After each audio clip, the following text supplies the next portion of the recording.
A company that is surging with sales is Japanese carmaker Nissan. The carmaker sold more than 1.1 million vehicles in the United States last year. That's up almost 10% from the year before. CCTV's Mike Firn spoke to Nissan's chief executive, Carlos Ghosn, and asked him about the company's outlook in 2013. 2013, in my opinion, will be a year of growth for the automotive industry. This growth will be sustained by growth in the US. It will be also sustained by growth in China, in Brazil, in India, in Russia, in the Middle East. There are plenty of countries where we see growth. Even this growth may not be at the level that everybody would like to see, but there will be growth in all these countries. I think the only region where we have some doubt about any growth is Europe, and maybe in Japan, I think now it's an interrogation mark because we want to know what are the initiatives that the government is going to take in order to stimulate the economy and in order to stimulate internal consumption. Yeah, I mean, Europe really is a curate's egg. You know, it's pretty bad, but there are parts of it that are excellent. Russia's on a different economic cycle. Some economists are talking about Romania, Turkey. Are there growth markets that you see that maybe you can't increase sales in Europe as a whole, but there are certain countries you can? Yeah, there are some countries better than others in Europe. Situation is not bleak everywhere.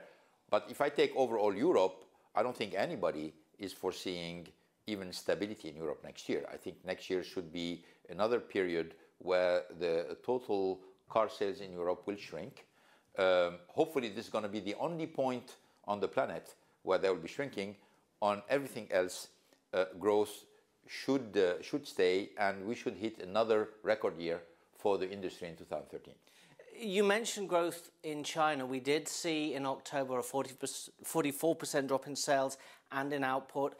It eased off in November, but still down quite considerably. Do you think that you can see a sales recovery without a political solution with China and Japan? Very unlikely. I think as long as the situation between the two countries will remain tense or without a clear solution, there will be a risk for all Japanese investors in China. That's why we would do anything we can in order to encourage the outcome of a sustainable solution between the two countries, because the two countries have everything to complement each other and to support each other.